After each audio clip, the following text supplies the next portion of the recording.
Fala pessoal, beleza? Estamos de volta aqui no canal Ateliê do Osso. Essa semaninha, o meu colega especial aqui de Belo Horizonte, médico ortopedista Lucas Boixá, fez uma aula que ainda é segredo, eu não sei o que ele vai falar, mas o que mais importante é o que a tosse tem a ver com essa apresentação. Não tem Roda a nada a ver vinheta. com essa apresentação. Roda a vinheta. Vinheta aí.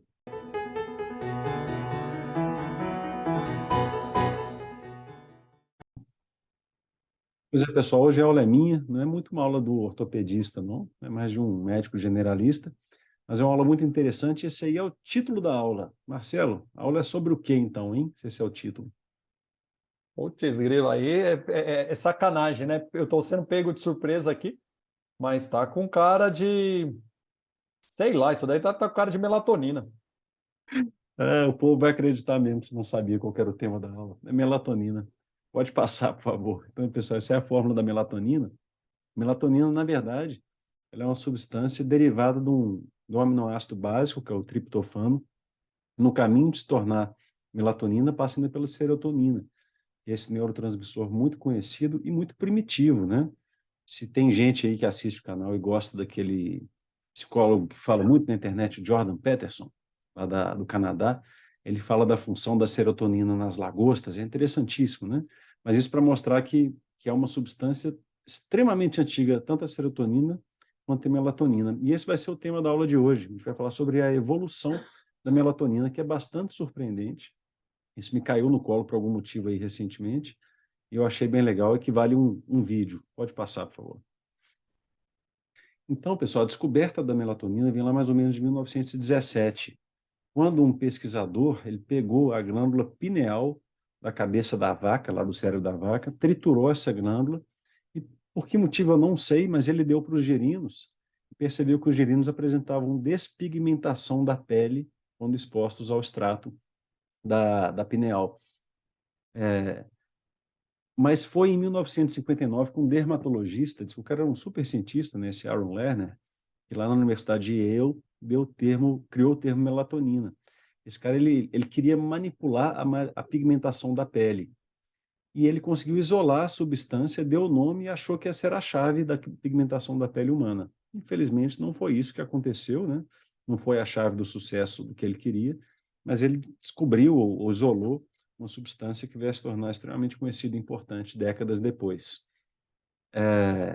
Agora, foi só na década de 70, então relativamente recente, né? A década aí que o Marcelo, que é velho, nasceu, que o pesquisador Lynch, dentre outros, entenderam a relação da melatonina com o ciclo circadiano, né? Ela está baixa de dia e sobe à noite. É isso que a gente sabe, relacionado ao sono. Tem as aulas de sono do Marcelo, ele citou melatonina diversas vezes, né? E desde então, está no imaginário popular aí de que a melatonina é o hormônio relacionado ao sono. Só que a gente vai ver que é mais do que isso ainda. Porque já na década de 90, vem esse outro pesquisador aí, ó, o Poe Geller, deve ser o nome dele, e ele descreve pela primeira vez a função da melatonina como sequestradora de radicais livres, ou seja, impedir aquela lesão oxidativa das células, né? E ele até põe um trecho aí que eu destaquei do artigo dele, fala da melatonina, o mais potente é, sequestrador de radicais hidroxílicos do corpo humano, né? Ou dos corpos, né? E que é bastante interessante porque a melatonina, se você põe ela para sequestrar um radical livre, ela gera um derivado dela, que também é um sequestrador de radical livre. Ao sequestrar, gera outro derivado, que também é um sequestrador. Então, é uma cadeia de retirada de radical livre que a melatonina é capaz de promover, né? E o que que isso tem a ver com sono, né? Pô, isso Ah, eu vou esse é te um fazer pequeno uma mistério. pergunta. Eu vou te fazer Para uma pergunta agora? muito... Não, no final. Mas, cara, você me deu a luz da pergunta que eu queria fazer. Foi muito boa, muito, muito, Legal, muito, legal, muito mas bom. manda o próximo, que agora nós vamos entrar em outra história. Igual eu fiz lá com a vitamina D, primeiro eu falei da descoberta humana da substância e por que que a gente acha que ela é uma coisa. Agora vamos falar da evolução dela, da descoberta natural e por que que, na verdade, pode ser outra coisa, né? Então, essa história, gente, ela vem lá de trás, do início da vida na Terra, 3,5 a 2,5 bilhões de anos atrás, com as cianobactérias, os procariontes, ainda aquelas células sem núcleo, que estavam expostas a radicais livres, tanto vindo da atmosfera, né, por radiação, quanto dentro delas mesmas, pela produção de energia, e depois com as cianobactérias, aí, com a produção, inclusive, de fotossíntese, né? Então, são processos que geram uma grande quantidade de radicais livres dentro do corpo da célula, o que faz com que ela vá se lesando com o tempo. Então, a substância encontrada por elas mesmas lá atrás para combater esses radicais livres foi a própria melatonina, né? Então, ela entra nesse momento aí, o Woodstock metabólico, Marcelo, dentro da célula, né? A radiação metaboliza e muito radical livre, né? Muito rock and roll lá dentro ocorrendo, e ela que veio para baixar esse troço. Muito interessante, né? Você vê, muito antes da gente pensar em sono ou ciclo circadiano.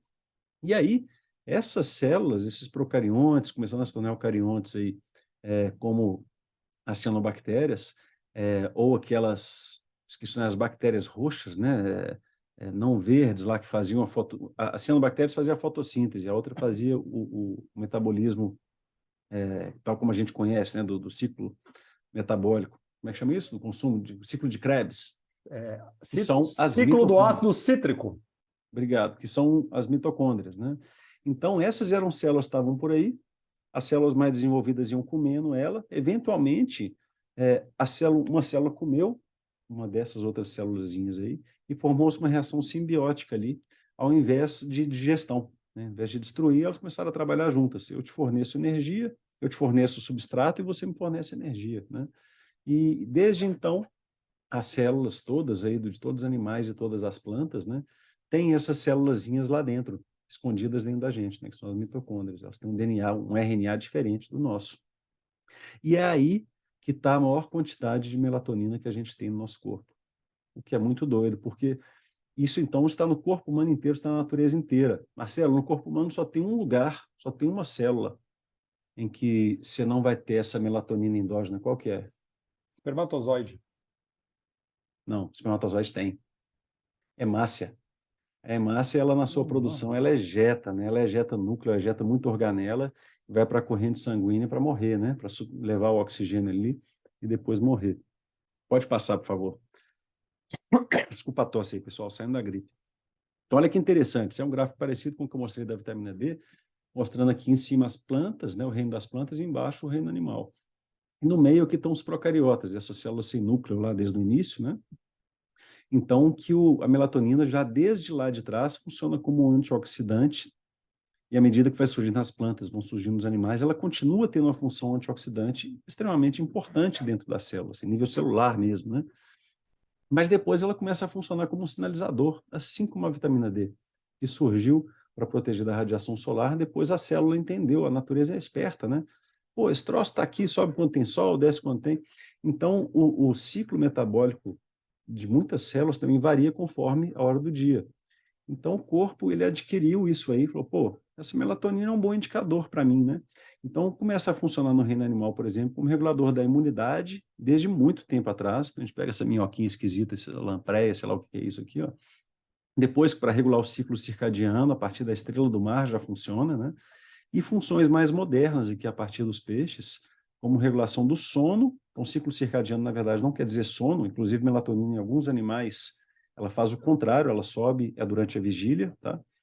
E também como um regulador anticâncer. Então, tanto combatendo a possível formação de câncer através dos próprios radicais livres, quanto provocando a lise, né, a morte, a autofagia de células cancerosas. Se elas têm alta melatonina, ela pode se suicidar, né? Então, assim, são funções muito maiores do que a gente imaginava lá desde a década de 70, até mesmo da década de 90, para a melatonina, né?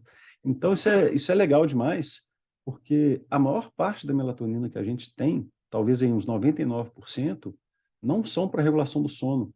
Só que não adianta você medir no seu exame de sangue, porque elas estão dentro da célula, tá? Principalmente dentro da mitocôndria. Tem uma quantidade louca de melatonina que a gente tem, nos alimentos que a gente consome, algumas plantas têm muito mais melatonina, e essa sim vai cair na corrente sanguínea, tendo essas outras funções, né? Então, a gente está diante de uma substância muito diferente do que a gente imaginava. Então, na corrente sanguínea detectável, ela parece funcionar com sono, sim, como você falou, Marcelo. Mas lá dentro das células, ela tem uma função extremamente nobre e relevante há bilhões de anos em todas as plantas e animais vivos nesse planeta. Esse aí é o artigo de onde eu tirei a maior parte dessas informações, para quem se interessar, um artigo muito bem feito. Várias figuras estão nele também, para dar o crédito aí para o autor. E aí, que tal? Muito bom. Muito interessante, o Lucas, mas tem dois dados que são interessantes, né? Que são muito importantes aí nessa apresentação. Uma, que a melatonina, ela tem o seu pico de produção na ausência de luz, tá? Que na presença de luz, naquela sua reação, você vai produzir a serotonina. E aí, na hora que você vai tirando a escuridão, na hora que você vai apresentando a ausência de luz, você vai convertendo em melatonina. E Só ela uma sendo observação, Marcelo.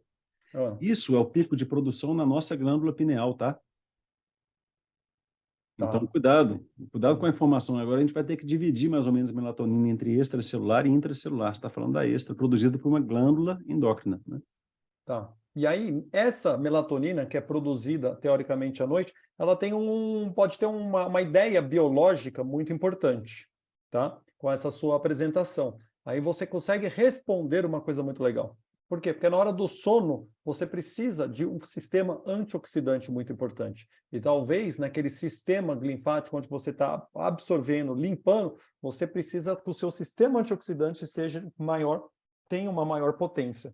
Então, essa melatonina produzida na pineal, onde você tem a luz que vai lá no olho, que vai lá no núcleo supraquiasmático, que passa na medula e volta lá para a pineal para fazer a produção, ela possa ter, sim, esse sistema antioxidante, que é o que já tem se falado bastante, né? Agora, que ela tem a produção em receptores em todas as células do corpo, sim, mas todas as células do corpo também elas seguem o quê? Um ciclo circadiano.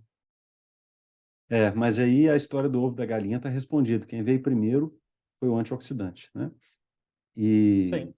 é, e assim, alguns animais, como alguns répteis, por exemplo, os répteis, né? Eles têm o que é chamado de terceiro olho, né? A glândula pineal é um receptor de luz que fica na nuca deles, né? Então, até essa história da pineal é muito interessante, porque à medida que a gente foi evoluindo, o cérebro foi ficando maior, ele foi cobrindo a pineal, escondeu a pineal lá dentro do crânio, ela parou de receber luz e começou a fazer contato com a visão, né? Então, você tem neurônios interligando nosso sistema óptico com a pineal para informar para ela se é noite ou dia, como você já citou na outra aula, né? Agora, eu acho que a moral dessa aula aqui não é falar assim, então toma melatonina porque é um grande radical livre. Você já está produzindo melatonina doidado dentro das suas mitocôndrias, tá? Eu acho que a moral dessa aula é falar assim que as coisas nem sempre são o que parecem, né? E que a biologia é muito complexa e muito bonita, né? As coisas mudam, a natureza é muito inteligente, ela usa de sinalização o tempo todo e que a gente tem sempre que tentar dar um passo à frente e desconfiar, e um passo atrás também para estudar o que aconteceu lá atrás, né? Para entender aquilo que nós estamos envolvidos, o que inclusive os nossos tratamentos podem estar provocando de outros efeitos, além do efeito linear direto que a gente espera. Sistema complexo, novamente. Muito bom. E aí vai ter mais um episódio de melatonina na nossa sequência? Por mim chega, só se quiser falar. Meu Muito bom. conhecimento vai até aí. Tá, e aí, para a gente finalizar essa apresentação belíssima, a pergunta é o seguinte: cadê Fernando Bahia? Melatonina dele fica alto o dia inteiro, a da pineal, tá? Ele dorme.